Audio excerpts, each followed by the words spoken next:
Assalamualaikum warahmatullahi wabarakatuh. Kembali lagi dengan saya Istiawan di channel Istiawan 14. Jadi video lanjutan dari sebelumnya. Jadi di video sebelumnya, kalau misalnya kalian mau cek dari sekarang, di situ aku ngejelasin tentang gimana caranya kerja ke Jepang dengan visa-visa apa aja cara kerja ke Jepang. Nggak terlalu detail juga, tapi gimana cara daftarnya, gimana cara cari lowongannya gitu. Di video sebelumnya itu aku udah jelasin cara-cara kerja ke Jepang gitu. Visa-visanya ada apa aja dan perusahaan-perusahaan apa, bidang-bidang apa yang bisa kalian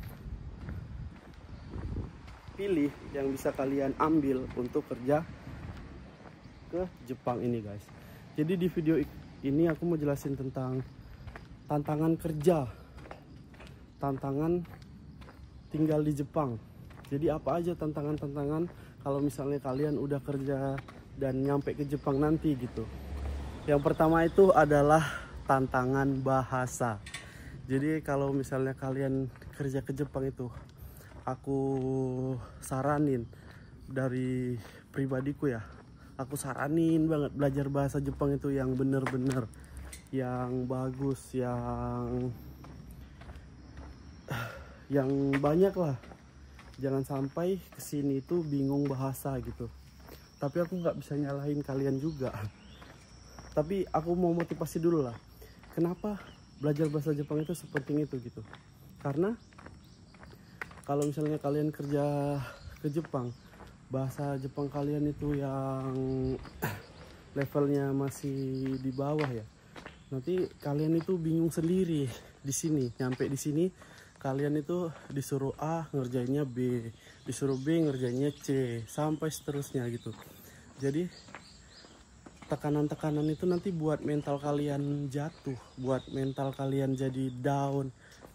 Aku kerja kok salah-salah aja, aku kerja kok dimarah-marahin aja gitu. Dari situ ujung-ujungnya apa nanti? Kasus pembulian.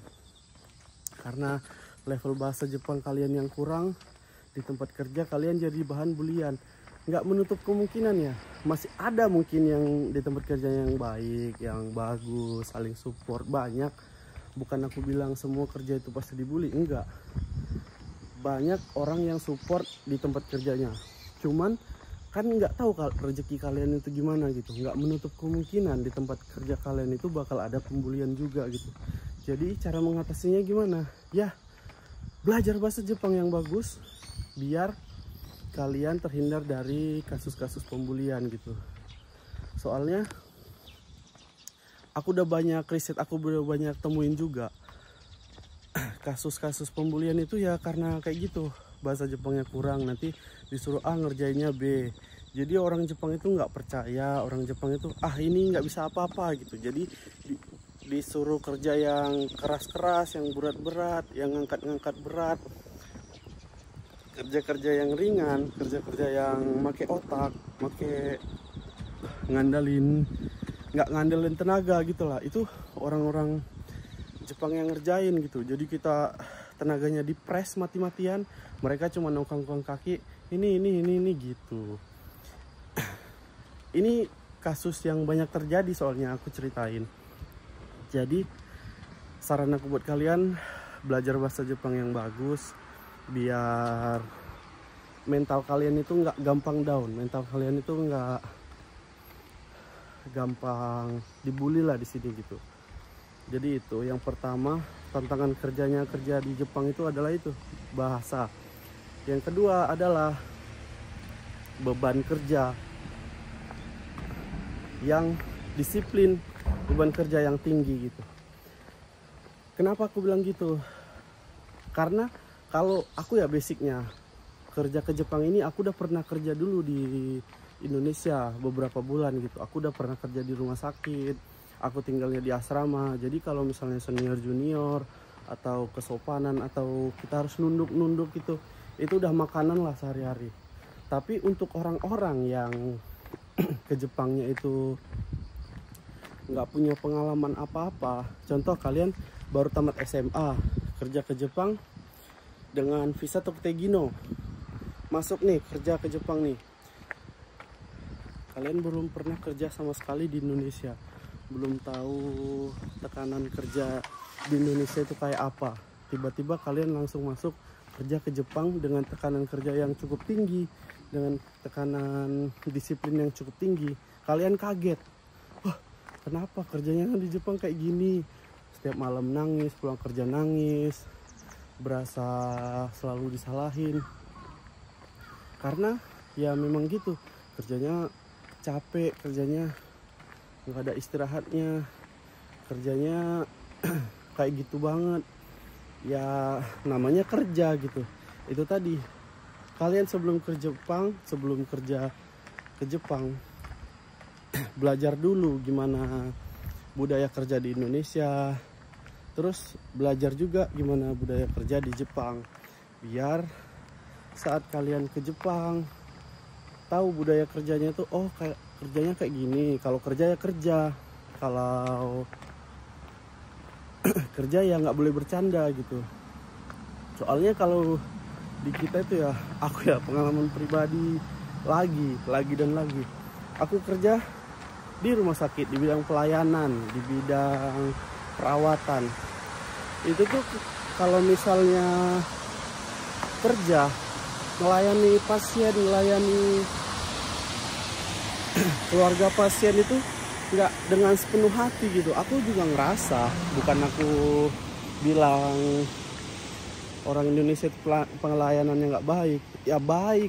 Cuman aku ngerasa baru nyampe, baru kerja beberapa jam aja nulis status pasien, tiba-tiba nanti siang mau makan apa, nanti siang mau gojek apa. Baru kerja loh, ini udah mau mikirin istirahat gitu. Jadi nggak profesional itu gitu. Jadi kalau di sini kerja ya kerja. Ya mau makan siang nanti jamnya makan ada, jamnya ngobrol ada, jamnya bercanda ada gitu.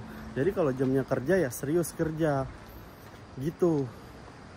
Jadi kalau misalnya kalian baru datang ke Jepang dengan tekanan kerja yang sebegitu disiplinnya, mungkin ada beberapa dari kalian yang terkejut, mungkin yang kaget kenapa kerja di Jepang seketat ini gitu. Ya itu tadi faktornya, karena kalian belum terbiasa dengan tekanan kerja di sini gitu, di Jepang. Nah yang ketiga, apa tekanan kerja ke Jepang? Yang ketiga adalah budaya dan cuaca. Tekanan budaya itu apa? Tekanan budaya itu ya ini ya, manner yang harus kita jaga gitu. Kayak ini simpelnya aja aku jelasin. Apa tekanan kerja dari budaya itu?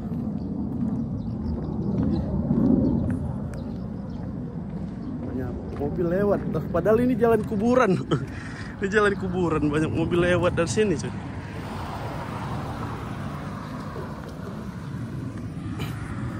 Apa tekanan kerja dengan budaya gitu? Maksudnya ini manner atau kesopanan. Contoh, kalian makan di Jepang pakai sumpit, makan.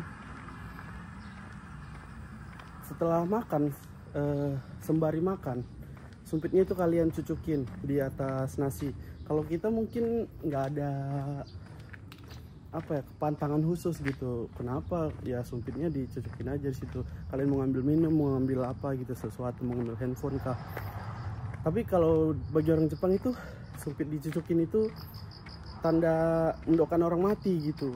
Itu salah satu manner atau kaget budaya yang aku rasain. Itu jadi pantang dame gitu, jadi salah satu pantangan di Jepang, jadi nggak boleh dilakuin. Jadi hal-hal kayak gitu itu jadi tantangan tersendiri bagi kita yang kerja ke Jepang.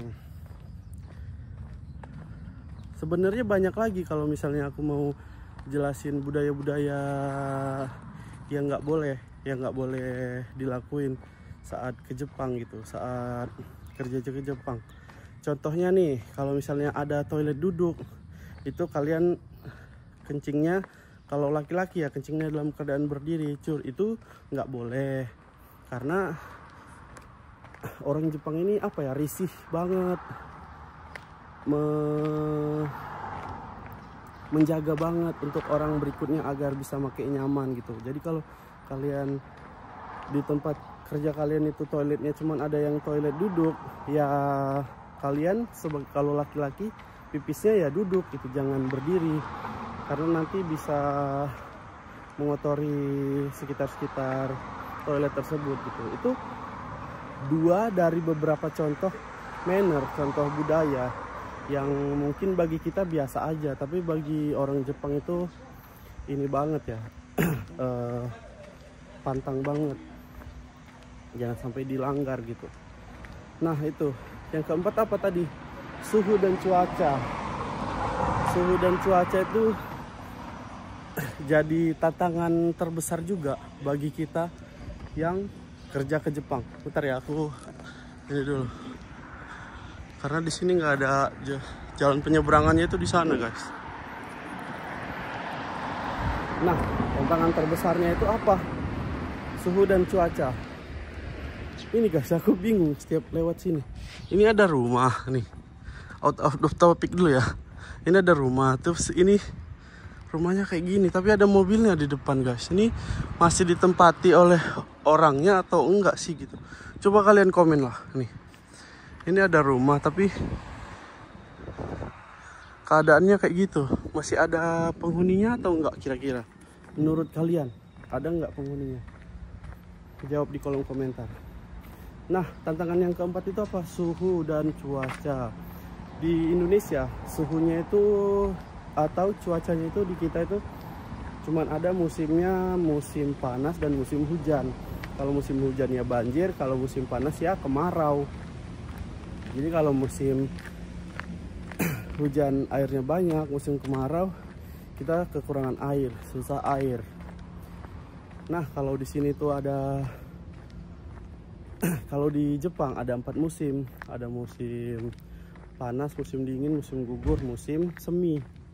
Nah, di masing-masing musim itu ada suhu atau kelembapan udara di tiap-tiap musim gitu. Kalau misalnya musim panas suhunya tinggi, kalau misalnya di musim dingin suhunya rendah. Jadi yang bagi kita yang tinggal di Indonesia, contoh kita tinggalnya di daerah Papua tapi di dekat-dekat pantai yang panas gitu. Contoh di daerah Sumatera Utara yang di pesisir pantai, udah biasa sama suhu panas. Di musim panas mungkin nggak terlalu culture shock, tapi kalau di musim dingin suhunya minus, terus harus pakai jaket tebal, tidur juga harus pakai selimut double 2 gitu, harus pakai jaket lagi.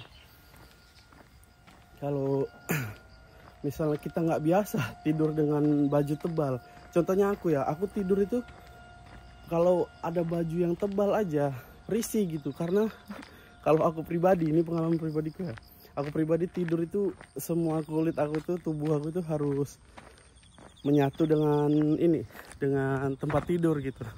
Jadi bajunya tipis-tipis aja, nggak pakai baju-baju tebal, dan langsung tidur. Tapi aku kalau nggak pakai baju sama sekali juga risih gitu. Tapi kalau pakai baju yang tebal juga risih. Jadi itu dia, kalau misalnya musim dingin itu harus pakai selimut double lagi. Kalau misalnya suhunya udah minus, terus turun salju gitu. Dan kalau misalnya di waktu musim dingin, contohnya tempat kerja kita dari rumah tempat tinggal kita dari ke tempat kerja itu jauh, ke tempat kerja jauh, harus naik sepeda atau harus jalan kaki, sementara keadaannya bersalju, hujan, lebat, cuacanya dingin gitu. Itu kan jadi tantangan tersendiri. Soalnya aku pernah ngalamin, aku ke tempat kerjaku itu dari tempat tinggal ke tempat kerjaku itu 45 menit naik sepeda. Coba bayangin 45 menit naik sepeda dengan keadaan bersalju atau hujan deras lah. Kalau bersalju mungkin masih ini ya, masih dijemput sama perusahaan. Tapi kalau dalam keadaan hujan deras tapi suhunya minus, suhunya 0 derajat, itu luar biasa sih. Ya, pengalaman lah. Luar biasa menyakitkan, harus pakai sarung tangan tebal, telinganya harus ditutup biar nggak kedinginan. Kalau nggak kita bisa kedinginan di jalan dan nggak jadi kerja gitu. Kalau udah musim dingin rasanya itu pengen di dalam selimut aja, nggak pengen keluar gitu. Kalau nggak karena kewajiban kerja pasti nggak bakal keluar dari selimut gitu. Itu pengalaman pribadiku. Jadi tantangan-tantangan kayak gitu itu yang bakal kita hadapin kalau misalnya kita mau kerja ke Jepang gitu guys.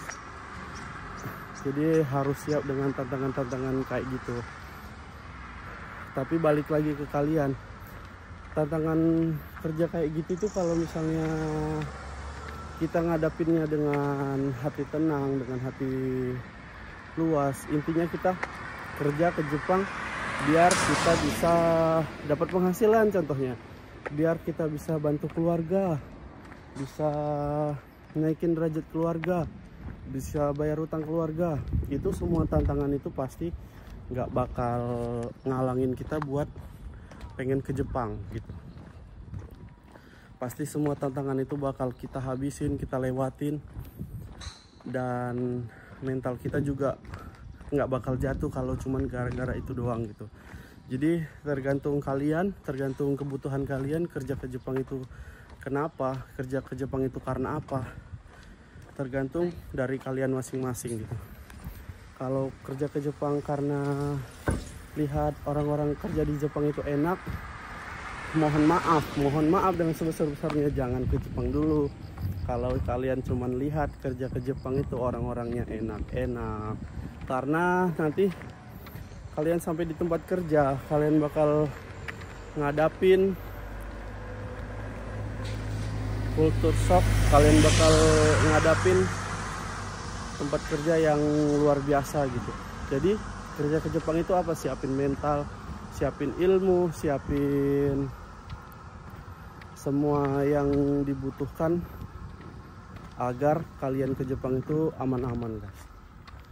Juga yang terakhir, mungkin kalau misalnya kalian mau kerja ke Jepang tapi kalian nggak dapat restu dari orang tua, itu mungkin jadi kendala juga yang sangat berarti, yang bisa memberatkan kalian berangkat ke Jepang gitu. Contoh, dia pengen ke Jepang banget, pengen bekerja di Jepang banget, tapi orang tuanya nggak ngerestuin.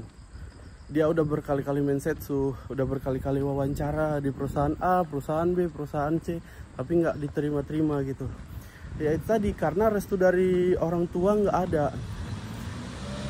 Nah, kalau misalnya kalian pengen kerja ke Jepang, aku saranin ya itu yang utama itu minta restu dari orang tua, minta restu dari ayah ibu, kakek nenek yang udah membesarkan kalian. Karena ke Jepang itu bukan dekat, bukan beberapa jam nyampe gitu. Kalian kalau misalnya ada apa-apa di sini nggak bisa langsung pulang. Kalau misalnya sakit di sini, kalau misalnya ada orang tua yang meninggal, ada beberapa perusahaan yang mengizinkan, tapi kebanyakan perusahaan yang nggak mengizinkan itu banyak. Jadi sebelum ke Jepang pikirin itunya, dipikirin. Contoh, kalau misalnya kalian, orang tua kalian udah sakit-sakitan, udah renta, kalian mau ke Jepang nggak diizinin, ya udah nurut aja kata orang tua dulu. Soalnya banyak kejadian udah sampai Jepang, udah tiba di Jepang baru beberapa hari, baru beberapa bulan di Jepang, orang tuanya sakit, orang tuanya mohon maaf meninggal, nggak bisa langsung pulang karena baru juga nyampe Jepang 1 bulan gitu. Jadi nggak bisa ngelihat orang tuanya dimakamkan terakhir gitu. Jadi hal-hal kayak gitu harus dipikirin juga sebelum kalian bekerja dan berangkat ke Jepang guys. Mungkin itu aja tantangan kalau misalnya kalian kerja ke Jepang. Nanti kalau misalnya kalian ada pertanyaan-pertanyaan lain, aku bakal bahas di video ini juga. Sebisa mungkin aku dari sekarang buat video-video bahas tentang kerja di Jepang guys. Mungkin itu aja dari aku.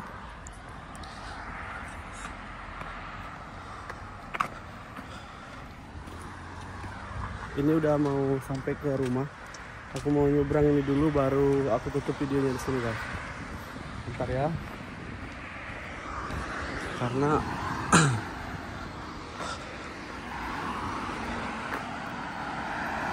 wah, nggak berhenti dia.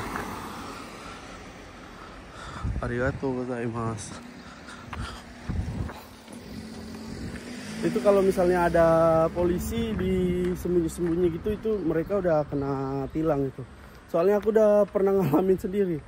Naik motor sih, ada orang mau nyebrang. Udah jelas, aku nggak ngelihat orang yang mau nyebrang. Tiba-tiba polisi sembunyi dari mana gitu.